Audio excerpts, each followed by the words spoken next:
kata pakalima mano kara fo kulunko police station mandi ka sate o sate ndem boyta bele hani station ke mawi that is deliberate abele no moy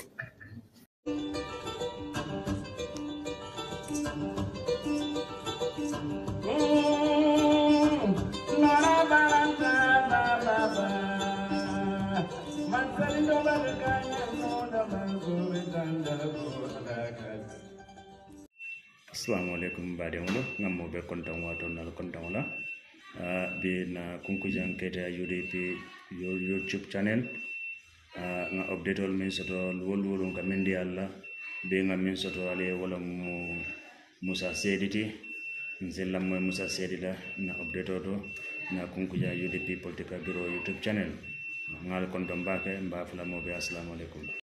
The police and their role is very important because police are to protect the life of the people and their properties, arrest and prosecute offenders. So not only these two things, but these two things are very important. So bedunna wo kachala kono nalbe kachala bake bawo kunun ngakibaro lu moyle police wole arrestro minke Madame Demba nge konton bake ebe nyadi basire Demba so ngajele bar folo janim beduna kacha kono mbe na president minketa president Basiru Jomai Jahar Fay, His Excellency, and in na prime minister minketa His Excellency Usman Sonko mbe kontona Sangola ila alpha ba bantabi Senegal fana miya lonko ay decision kende bata Senegal la last carte fayoto minketa Mr. Bajo Camara bi ngaje wala min jiodo ata Senegal atele be la Constitutional Council atele mo la heti anene fanankete la Supreme Court la heti so ni ajube nsafo dronko coming anene kete la Chief Justice coming Asan Jallo bentel bulu Gambia nyami bari ñine tilinta bake Bajo Camara tilinta Asan Jallo man tilin so we cannot even compare them so Bajo Camara wala banta bi Senegal mbe duala fa ala sinemo nen kafaro kaya nin sawante fure to mal be hani kabi mfama min fanam banta Gambia His Excellency Honorable Sida Job hani kabi mbe duala bake fo ala saso arjana firdausola. Okay, nimbora oton sina dum police la kacha kono because ni ajen nata pour kanyin case nyin diamu akumayata bakele na tabulo kambe farin na nyanta nala minul diamu la because nyanta Yankuba Dabo Brikama Area Council Chairman nyanta nala janka tentuka jay because of I doku kendolu minul ke nyanta nala jam fananka Lord Mayor Talib Bensouda fanan ka tentu kaja ay doku kendol minul ke anim fanan UDP be simfalu minulu takan bankola kuolu to ay nyabo bake nyanta wol fanal diam la bari mediamu no hanikabi bari nyin ni ajembe police la nyin diamu la kumayata bake le minala mbe o diamu la bi ni ala en so watola en so simala na jata kendea nyin kudol sina wol diamu no okay Gambia Police Force kunu ngajele ila PRO modu amira nyadi le fam modu la PRO Sisao ngajela fintita modu Musa Sisao ngajela fintita ila Facebook oto ayafuko ye one fugitive mi yalonko 2020 loma kanata from the prison andung ya accused of murder la nalia akalamuta gunjur ning berending land issue nene sotota je fo mo fata je wan buba jamme to fata je from gunjur so iko yemin accused ko wala ya fa wala mu buba drame andung wo buba drame inatana muta ika Canada from the central prison in mile 2 so mbedu na odiamo kono bari buba drame Canada 2020 by then who was the inspector general of police alim makoy 2020 Gambia jumalum inspector general of police at that time alim makoy dukare minul be jube rola ntenga miranu malum fo abekela mamu joblet numbang but al sem makoy so buba drame Canada wo watole bari nga kala mutala ko gunjur la wo land issue kala mamu job anene simfal fango tale num pour ka akonyi ika akonyi diamu num bari butum hani kabi wo land issue nyimbe kerine so inata foko yo buba drame arrest from Senegal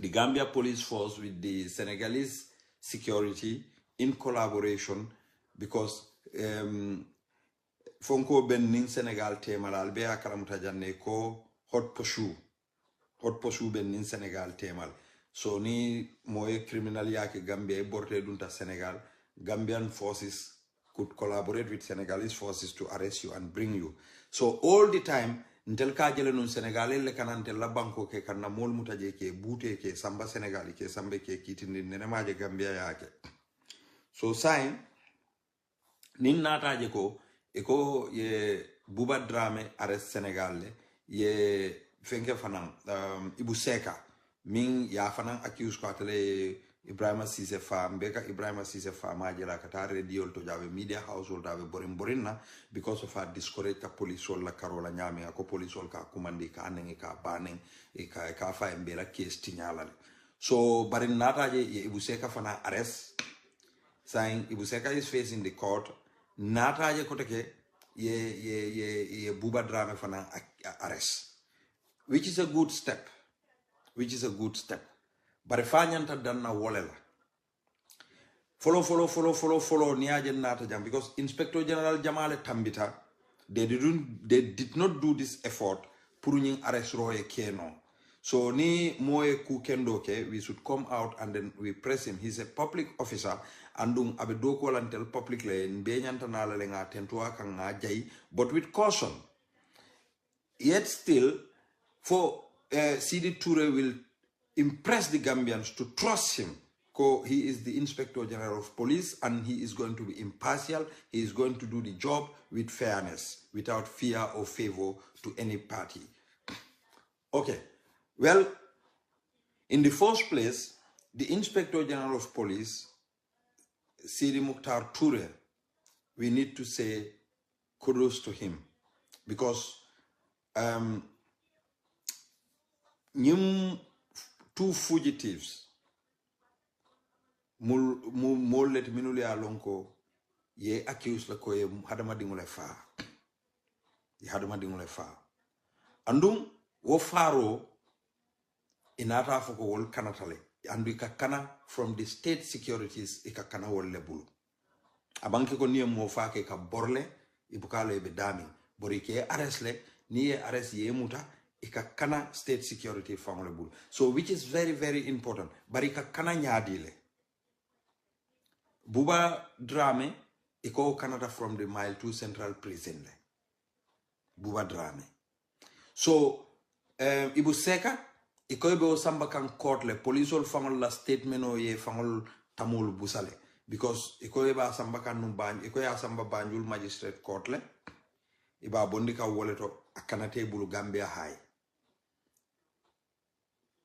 so bari inata fo mim fangota min dingo bande ko woy ko mbe boka nam bundunne ka samba maltu akanata Gambia high so andu niate be bokam bundung then ibe follow la prison le before Gambia high but ni be bokam banjul ibe follow la Gambia high le before prison what is obvious so say momalo which is which so mba fola Inspector General of Police ko doku manda nyina kawol arrest ikanata nyadile. The Gambian people wanted to know. The Gambian people wanted to know. Because Ninulu be ye police accused le, ye prison service fana accused. Buba Drame la Canola, ye Nindo fana, Yao fana accused, ko police prosecutor fango, mi yalonko sane, involved Ibuseka la Canotole. So whether there is corruption involved, ndo for nola. But ika kana nyadile from the state security because iko Ibuseka abulobe handcuffing. Andu handcuffo yalo moja mama understand. Yaje ni ebulo handcuff. Ni handcuffo be buloto. Ika mama nyame mfa handcuffo ke budete buloto wala nyama ke bulo dimindi wala nyama. So andu ni morning handcuffo fanan kanata. Atata dawda is most likely ko molba fola wo molele ko nyimu prison nim akanata prison alum is somebody who is an offender. So information be futanola police wala. But wolka kana foi ka bori ika dung Senegal. Yes, brother Yakuba Manjang nge kontom bag. Foi ka dung Senegal. So Buba Drame fanang Buba Drame iko ate anyway Buba Drame ikate Canada from the prison le. Buba Drame bari nata moje janmi yalongo he was in the prison ako police le Buba Drame bula. So because akani Buba Drame bebe sel killing le kono ako police le Buba Drame bula. I don't know how true that might be. So bari walatina nata because the Inspector General of Police he have definitely did a good job. He did a very wonderful job by arresting these people. Ka make sure ko yenaye justice face, which is very important. So oto ni Ablai Sanyambe nunjele he doesn't make any effort. Mbenga jele Ablai is just there to enrich himself. Wala atina molma understand up till today. Ablai mun nakke balati de. Bari nkale nanata Gambia kola Gambia force. Ablai mun nakke balati.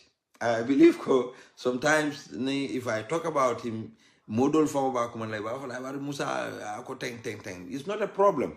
Ntete Ablai accused la fenna. If Ablai did good, Mbafala he did good. Gambia is bigger than me and Ablai. Ablai Sanyan doesn't make any effort. Purka make sure can you mol arrest no. Can make sure can you mol arrest no. Ablai doesn't make any effort. And up till today, Ablai today Tonya Atelom Inspector General of Police la bosti. But Ablai nenemal lafi o minister yala. He want to remain as Inspector General of Police because Ablai was making fortune in that office. Yes. Nyumbe moja male surprise la. Wallahi, Ablai yalo nang coming for them. Ablai before Ablai fango bring ayalon ko babunda Inspector General of Police yala. Ablai ye kujamal lekede puru as a remain no as Inspector General of Police because amalafi kakenu minister. Amalafi. Alaftatula Inspector General of Police yalla. Because Inspector General of Police mimbije mobe alon. Niatra imari tilinta. Nimari tilinta. Wallahi, you will save the Gambian people. But nimari nata jele to enrich yourself, you will be rich. Mbengaji just recently, Ablai asked the minister, and in drug law enforcement benyola ko, it ye false drug le mala, and in that case need to be investigated. But up till today, monenaman kuma moe wo koto. Butum foi sitala at a negotiation table, ya negotiate ba mo malong. So Olana Inspector General of Police, you have done a wonderful job. We will thank you for that. But I must stop jede. Buba Dramela Kano from the prison should be investigated because the accusation of Kejanko, he was aided and abetted by some of the prison service security. Minuli ala escaping facilitate. So from Ibuseka, they accused the Gambia police force, la prosecutor from Sane, with some other people, the collaborator, to release Ibuseka and go. So, why? Because if they accuse people, go, you're more phallic. Munabo police interest la, wala prison police interest la, fuetele wol marilla escape on facilitate. What is involved? Is it that ko nepotism le be tema badi yale bijeba? Is it that ko there is money involved or muneketa? Why? Why they facilitate niyatarako ye accuse me ne walake? So I believe ko the Inspector General of Police will investigate that. Maybe Buba Drame at diamula kaya itandi a escape ta nyaming because ne akonna mole kodole di ala mol fanali nyante mutala for corrupting police officers. So maybe Buba will save ala molu atafola. Ibu Seka fanan kanata nyaming whether Ibu Seka gave money or Ibu Seka's family gave money for Ibu Seka fanan bafola la escape ta nyaming whether wolle amako ya escape ta bang nobody knows. Thank you. I'll come to that. I'll come to that, Mr. Yakuba. Minala jela. So saying Ning important abakele Inspector General of Police city because now il after the Gambian le confidence build in you. Well, I don't know when it's come to crime investigation whether you will be fair, you're okay with impartiality. But whether you will be the Inspector General of Police for every Gambian because already Gambian Jama be Jube Kanko ila appointment is conflict of interest. Yes. Okay. It's a no president of Bitanti. But yet still you want to do your job without any dictation. But for abekeno lalabang follow miye molu jakal wolom nyintiko sidi birinata ye mo jamale impress kaitandiko iba make sure lalako Gambia police will be the police of everybody mobe ba fanjala jail. So but the police na attitude means some of your officers the officers like Cham, that Sukuta Cham, Lamin Cham, and in Paaliu Jawarawolu, and in some other officers, I think you should work on those people. And in Fana, the Gambia Police Force, the case of the two paramilitary officers, Minul Fata, Usainu Bojang is still in the prison. A lot of Gambians don't believe that Usainu Bojang is the murderer of those police officers. A lot of Gambians don't believe in that. And Wofana Manketela Taimoti. But now the case is going on. Would you dig into to know who killed those people? And will Mama Jabi be investigated? Gambians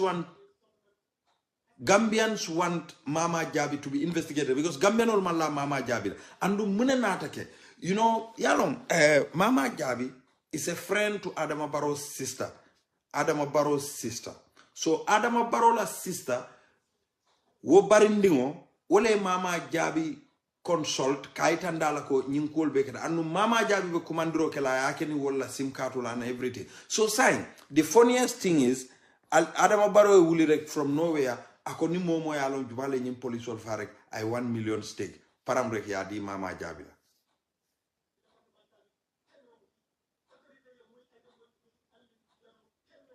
la. Okay Mr. Damfa. So param kodo di Mama Jabi la, which Gambians are not happy because this is our taxpayers money. Adama mafu mole ko mbenna kodo le tala na salary ngadi Mama Jabi la. Adam Mawofo. So, but Adam, Gambian taxpayers kodo, I will let di Mama Jabi. And Gambians don't believe in Mama Jabi. So, whether Inspector General Sidi Toure, you will mount an investigation about Mama Jabi on that issue. And Fulanjang, Mama Jabi is having 3 state police officers, Milka Kanta. 3. For what purpose? 3. But until last state vice president of Mia Lonko, constitutional mandate lomu, constitutional layoff for pure security di wala ale security withdrawal bulu more especially Ousainou Darboe, since when I think Mahmoud Job was there, Ousainou Darboe was not having state securities. Other vice presidents were having, but Abusi Ousainou Darboe because he's an opposition. So sign, but it is Inspector General of Police Toure, Sidi Toure Nata, yes, security ol Busi, ya di binta bata balla janne sabal la sister ya busi wala, but still now Mama Jabi is retaining her security officers. For Mama Jabi, what I muna keta Mama Jabi the last state security saba betaraka Mama Jabi kanda after yen number 1 million or dial.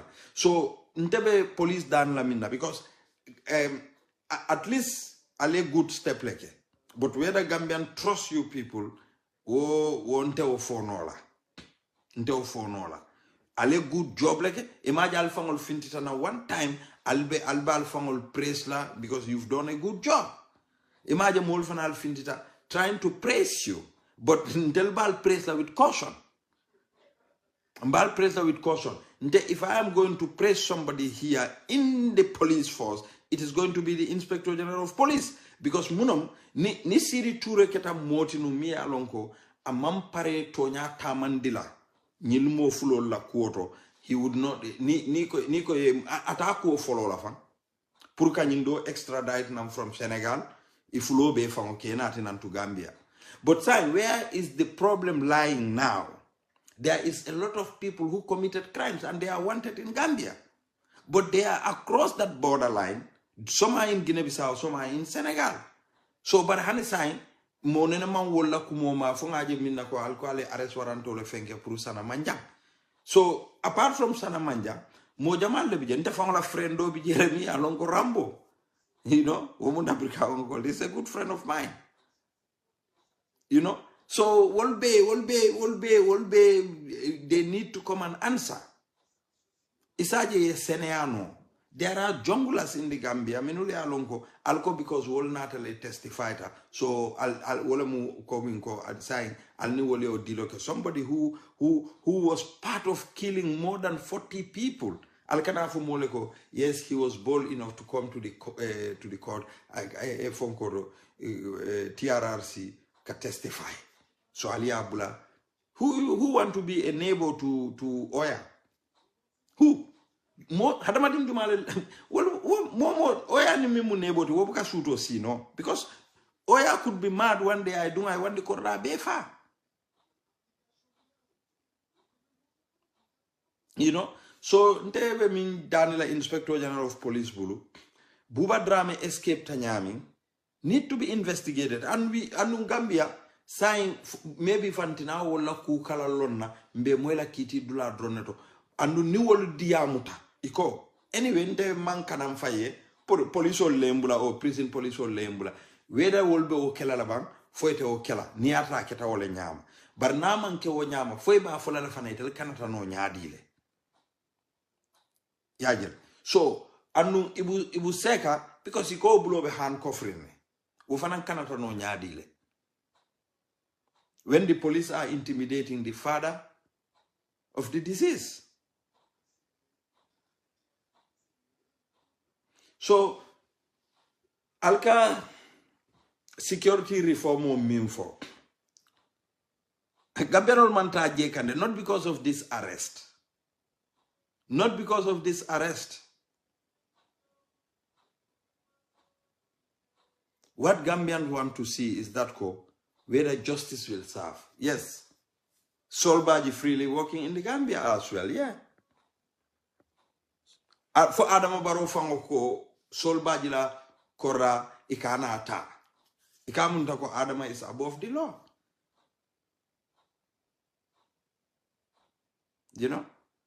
So Inspector General of Police, one thing. Crime rate in Gambia is too high. The crime rate in Gambia is too high. I know ko abe coloring albule resources wise, even the manpower. Because Gambia Police Force near Duladol Fangolo Jube, Sako basically most of these border stations, any tinne soto minsa tinan logo, they could cope with some of the border crimes. Nia jube sign Molka Bonang Senegal to come as armed robbers in the Gambia, ye Gambia rob. Ye Gambia nulfa, wala ye intimidate, ye armed robbery ke Gambia, ye bori ye dun Senegal. For last time lomu, iko Gambia dana dole bije mi alonko ay do bun kidola singoto belari lopitan ay do fa. So mo jama ba fo kanko e manyanna o mano mutala. Instead, that man is a hero. Okay. Wolom tonyati. Bari police nyanta minkela wolom nyintiko fo ala kido lansin taleba. Fala kido lansin tal. Na ala kido mal lansin. Amanyanna kido sotola mi yalonka mal lansin. He did a good job, honestly, because I am robbers all le boom. Andung ay professionalism lekeje ka do bunga singoto ka make so ka kana fa pour ya muta bari sain kido nyin fo kido nyin lansin tala because kido manya natara mo bulu amal lansin amal register because kido be momo bulu authority nyantalo nal ko kido be nyin mo kari bulle bar sain the funniest thing is jumale kido lu samana Gambia ni aje bi am roba sol be fata ritata dawda kido be molbul is Abubakar Jawara, a very close ally to the president. So wala na Inspector General of Police dogu jama bale bete buru. Mi yalonko the president have interest in them.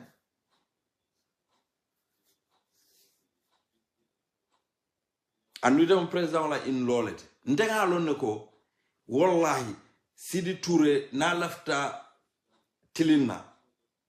Molo mati mi yalonko mo tilinna ngolom. But whether this Barrow's government wala yatina fa unka doubt do soto sidla kuoto but ni wonde nteman doubt soto sidla kuoto I know he is going to do well. But somebody working with Barrow, this is a question mark. This is a question mark. Because kuol leketa Gambia Police Force nkaje ibuka fair. Sako more especially naketa political issue. Naketa political issue ibuka fair.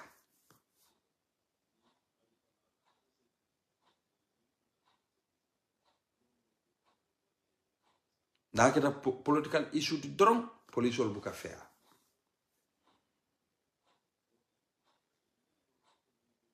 Science no. During the Masembe election, after the Masembe election, when that boy,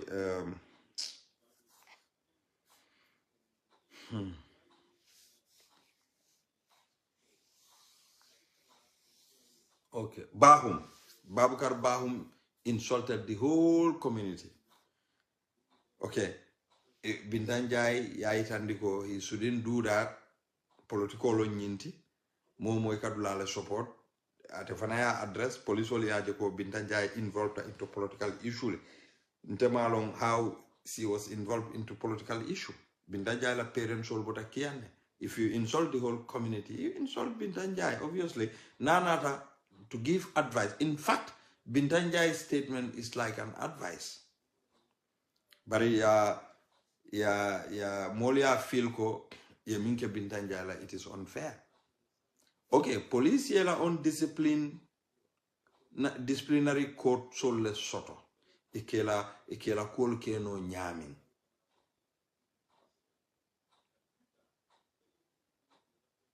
But for police to come out and then say that kabahum praise. Because your police will get it wrong because he is an NPP. Yo.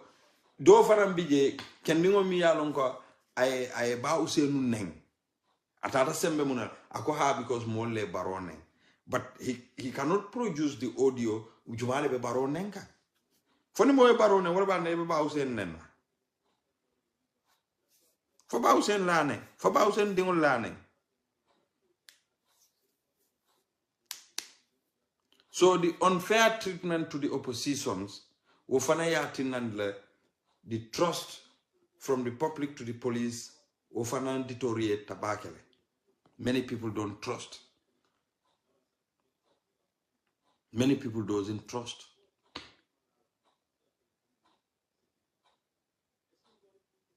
But yet still, nseminfono wolam nyintiko, Sidi Toure, wallahi, ye Gambian call Kama Jamfandle as Inspector General of Police. Yes. Ye Gambian call Kama Jamfandle as Inspector General of Police because Gambian people want to see justice for the family of Ibrahim Sise and Buba Jammeh. And Amanda Wolade, there are a lot of crimes minuli alonko commit. Ya muskeba fala bunkona jane jawne konton ya la body parts o dol kundu. Hani bin nene mamo ye jumala aresuala. So just recently, Mbamo can almost every day go mole a fang hang ye mole fa. Mole a fang hang ye mole fa. Yes, police all te tarano la nyindula bedo kafuko crime sol keta dami. They cannot assign a police officer to every Gambian. No. But police all fanal la constant patrol. Akumayatale. Ngani moy modu musala interview to. How long I was so embarrassed. So left up pro IGP hakilo to nyun quarter back. Policeman emergency line sort of to call the Gambia police force with emergency line. And the emergency line is very important because most there are no condition to the credit tabulo and after information de la police like in hiding. Amadino. And that information could have saved life. So niatarako alinyanta emergency line or sotola miya lonko credit vela telefono kono credit tije you can be able to call the police. But modu musa sisa ayala is it Africell Gamcell number I already diako because la nyim fonko mod musa sisa PRO. You don't lie to Gambian people. Gambia police force when they last to get the emergency number. And on that emergency number, be hani like telephone phone kono SIM card otije SIM card in Europe here. Eka emergency number call no. Hani SIM card phone telephone kono. Eka emergency number call no. This is because they want to protect people's life and property. So say ni Gambia police force ite critical nyanta tarete bulu ite now number call ite now number call no. So Inspector General of Police work on that also. Inyantale work on that. Pour Gambia police force ye emergency line or sotomia lonko credit table you will be able to call that line ka information deal nyanta information o min dealer. Nimi number abuse. Jang ni police all call. Iman diamu yafa. Hani fonku tela fongo. They can track you ibalon na le call nyimbota muntolo. And sometimes they will even call you back. They will call you back. So it is very, very important. I know because you want to do a very good job for the Gambia Police Force. But Gambia Police Force should get an emergency line. Na manke fire service there. Nda fauna nga test Gambia. Birintata nung Gambia. Nye bella number call. Fire service dama wala emergency number kata. So, mobe hydring. Abe mabo kang. Aye moje abe crime commit kang. Bare nyindobe mabori. Credit tabul. Sign. Nibe nyimfale. Ba falale. Because of only telephone. Mod fo mobere mod Musa Sisa wala nombalo. Ndama mod Musa Sisa wala nombalo. But if there is 110, I mean, more baby old number. You have to tell the, even Karamol to Ali Aitan didn't know logo. You know, fire service la emergency number. You know, police la emergency number. You know, ambulance la emergency number. Only fire service Gambia will drone la emergency line of Bitaka 118. So, Ntebe appeal di la Inspector General of Police Fanana. And I am going to elaborate on this. Wolomu Mama Jabi. Because Mama Jabi, ko Usenu Bojang akole nyimpara lufa. Which 99.99% Gambian doesn't believe ko Usenu Bojang is involved. They'll benga believe ko Usenu Bojang have no hand in this. Because benga Mama Jabi ni Usenu Bojang na initial conversation o mwele audio to. Mo bele o mwe. Usenu Bojang, Mama Jabi katara wuri la, but Usenu Bojang ka file ko natuba muso. Atema fula wiko. Itela fita barole toku yala. Mama Jabi is a scammer. Imagine scammer fulo sa iye nyo tombo. Mama Jabi ni modu sabali itare ko ibe baro scam la brikama. Brikama musol findire ko albe faniyal.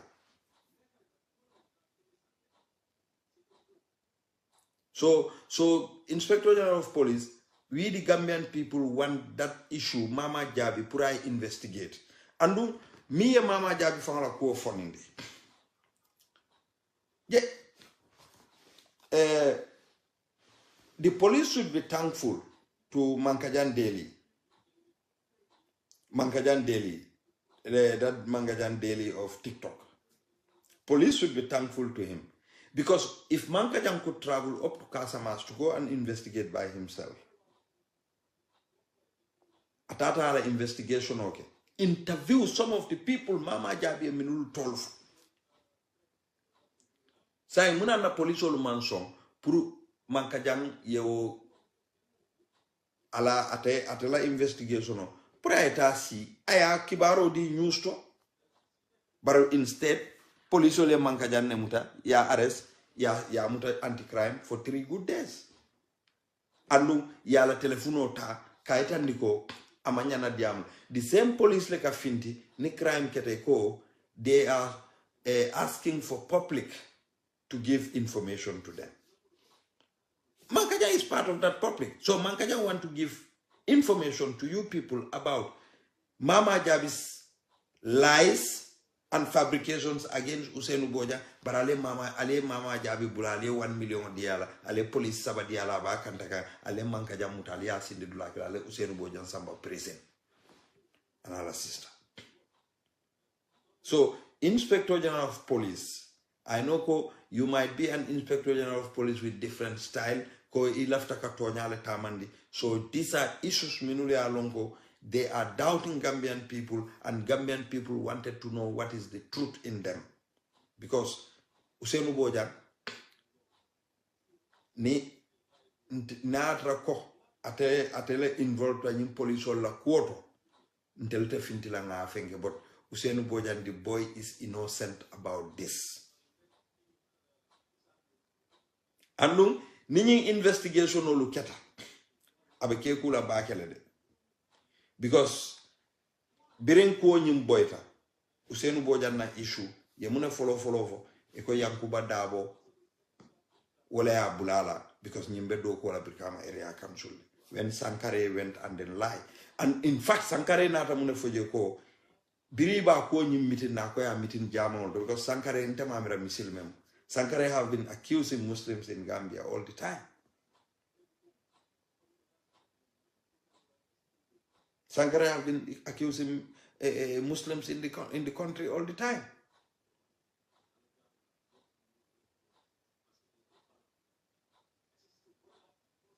So, Inspector General of Police, Mbafole, thank you very much for the job well done. But Laftale Mama Jabi investigate, and we don't want Gambia Police Force to be the bodyguard for Mama Jabi. Womanya nakake. Nte kuno la jere. If the president tells you go, I'll security that, but 3 security personnel, after we the taxpayers are paying those people, after they give our tax money to Mama Jabi 1 million for lying to Gambian people. moro wo sembo warta bakele de after mama jabi kana lo kiti dula ako atela telefono filtare ate audio record telefono min kono wo filter but mama jabi na la telefono filter ni court ko mba because mama jabi la audio bira filter ama mabo for public wo audio be tarra mol bulle munan na court ma demand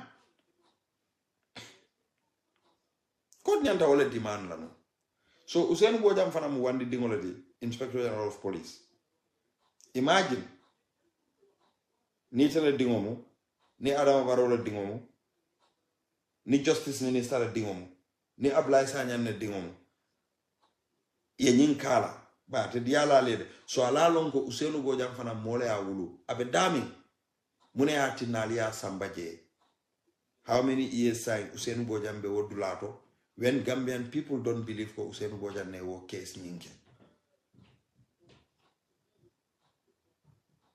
to mama jabi al nyanta la investigation no ke mama jabi la kola al man ka jan deli kumanda mune evidence soto al man ka jan deli kumanda mune evidence soto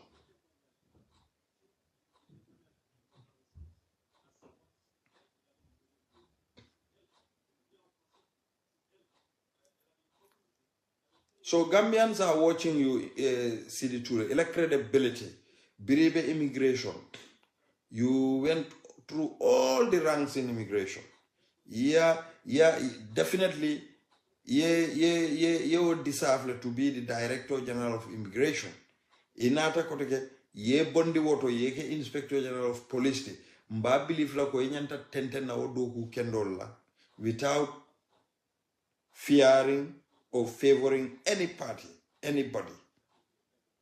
This is our expectation on you. So, Buba Drame of Beranding. Yamuta, Barakanata Nyadile. Was he aided and abetted? Or did he break the prison door and then escape? Need to be investigated and alkana kumabo public la because you want public to gain confidence in that institution. So ni ye kuma senengo for public ye public balo na ko yes this is the Inspector General of Police nyimpareta do ko. Likewise Ibuseka andung ngamo Ibuseka famala audio to jang ako biriye Ibuseka muta ya nati ako Ibuseka ko ateman kanade ya bulale pabi nye wala fode so ngamira ko Inspector General of Police ibe ko nyim fana find out lale jumal la bula jumal la involved inyanta discipline min kela wala aleo discipline kela. Do not listen to the minister, do not listen to the NIA director, do not listen to the chief of staff, do not listen to the president. Do your job, do your job, do your job. And I believe ko ibela doko kelale inyanta kela nyami. But Mama Jabi issue should be investigated. And Mama Jabi al nyanta na police or busila la police manya na kandala. She's not under any threat. Because I don't know I criminal yaleke. I criminal yaleke.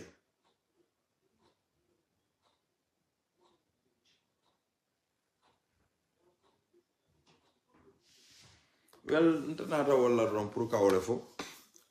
Inspector General of Police mbeten tula bake yenying effort minge wo effort killing of fananke so that this junglers minuli alonko be outside ngalonko woru ining Ministry of Justice albele nyanta collaborate la to collaborate with Guinea-Bissau pour say extradite no nyami ye nati Gambia to face justice. If the Switzerland people, the Swiss people, could sympathize Gambia, take Sonko to court to face justice. German, bylaw. America, is it Gomez or Mendy? Korea, South Korea. Why not Gambia? Oya is there, Malik Jatta is there, and all other junglers are there. They are going up and down. Plus Sol Bach, the late Bora Koli, and Nata. Because maybe Bora Jeloko, he is not feeling well. Our health is deteriorating. So I feel combatunga muru Gambia ni mimbekela na ikenna. It's like nenanga documentary do jube in US documentary law. There is a man I had issue lesot. Need to go for surgery. Mobe alonko America health system is expensive. The man doesn't have money. You know what he did? He just took a gun. This short caliber of gun coming pistol. He went and then entered into a bank. I kido nyimbon. I'm more suit de.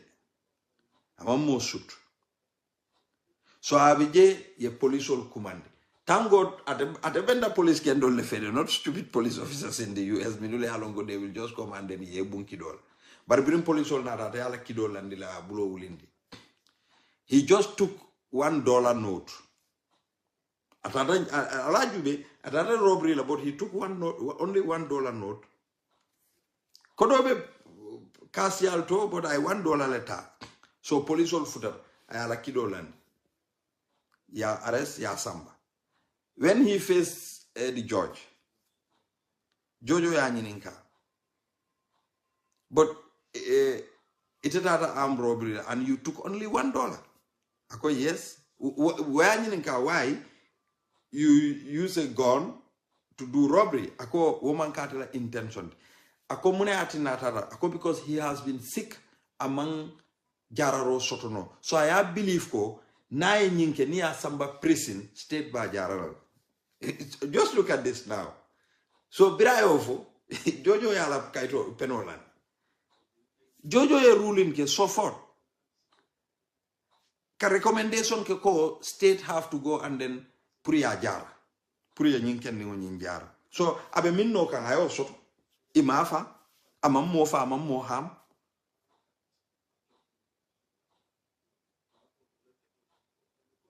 You see, so what you know, sometimes you have to foi mariela on researches ke to know dunia fana mol la kol bitaka nyadile. Yaje Mama Jabi is a criminal. Mama Jabi wallahi is a criminal. Even niya dia munyaje balo na kunyimbuka tonyafu. Hana dia munya, you will know that ko Mama Jabi buka tonyafu. Bi usenu bojambe condition minkono. Ajube ka kumol mil be fam hala samato mbe fara mbe kobula la sambalana abina samato fenkel femmi mankanya mo singoto be kobula juma le natla kobula juma hanya bonni nan China le ama crime min kal ko fali ya kerinde o crime mille crime ke juma la non juma la ke wolbe mun tole to alta wolu no kan ale wandi dingo bula Mama Jabi has just lied against that boy. Altatalia arrest. CCTV footage. Me along kwa nyanda konyi catch up la. O CCTV. Jumale abondije. Where is the record of the CCTV? Kido nying. Jumala fingerprint obe kido nying bala. Kido nying miye faroke. Kido nying akwayata no nyadile. Because nying funding ke oko kidi tate buru. Atenene man kidi shot. Alia accused them ko ha kasama cerebelo kasama golfinte ko nyi manke intel manyi lomfa. You know bem mansakundala false accusation alia la UDP kan alia o ke munala pour ka UDP ban. O be ton to be false. So altelia believe ko intel nyanta la ko Usenu Boja ne nyinke because alia modol le 2 minutes ale 2 minutes fata kata alta da sapi Usenu Boja mbala.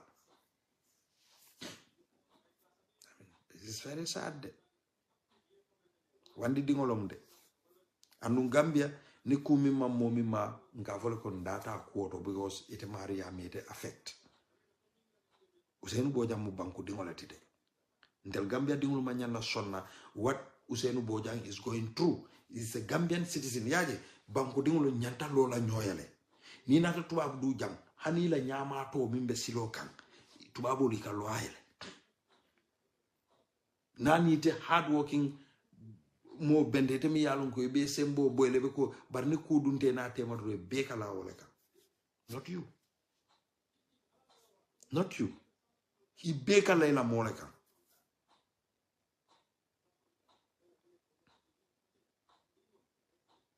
i be kala ila moleka ite wonde barintelu instead intel kanyo dundi mama jabi mi manke Gambian dinti wayna Gambia ding foro ya muta present. So I believe Inspector General of Police, you should do something to this. You should do something to this day. Ni lafta moli laila as the inspector kana song minul be no ma yela doko undermine and make sure ko mama jabila issue investigate and make go. It's very simple. Al mankajang invite fanamba mankajang fana yala evidence o dibang.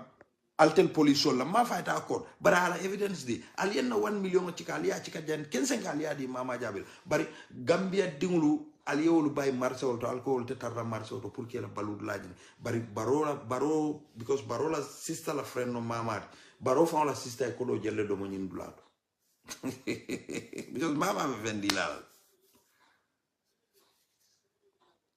you know so Inspector General of Police may thank la back of the good job kana song nyimoli yela ye undermine because he can see like Africa police or Davan police do kono. But you know the police job better than them because needed in high profile criminal all is a makes so you all fist out now for ye samba na ye arrest now they are facing the law court. Wallahi mbafule spot on. Itel mi liya lonko, itel mu original police all leti, ye police doko kara, itel yani tapale yani greediness le samba. Because how many Inspector General of Police le tambila mi ya lonko, ye manson na kanyang funding ke o arrest, buba drama. But you make sure that kwa arrest her. So lafte the same effort lege, na fugitive sol minu fanalbe around along the border, minu le along ko jongula sol lomi, we need them in the Gambia to face justice. And make sure ko wol fanale nana, and do mama jabi fana investigate, minu le along ko wole Usainu Bojang fa, I investigate. Minul beka involved in drug issue soluto, o drug sol minul beka fili, ye investigate. O wato lombalo nako, fo nyanta na police sol trustla. Andung fana ni political issue nada. Ni political issue nada. Yes. So mbeten tula mbeja la baki for the good job. Ala baraka baki I'll tell milbe jube rola. Mba programo nyin dan na jang. So natal drum pour comme na police wol ye dogu kendo ke. Sakori Inspector General of Police. I dogu kendo ke. So mbaten tula bari investigation no nyimbe wole batula nyinul escape tanyari because ibela escape o doni iko prison police wol leo makoy akanata andum ekake high command leti doni iko police prosecutor leo fana makoy akanata ibu seka so in IGP ngalonko ibe investigation kala ko I believe that. Wala baraka baki ngal tendu ngal jay. Ni be adaki. Ko tenyu wada sansa. Ifta la sa ko ni futa jay. Ta dwa sala.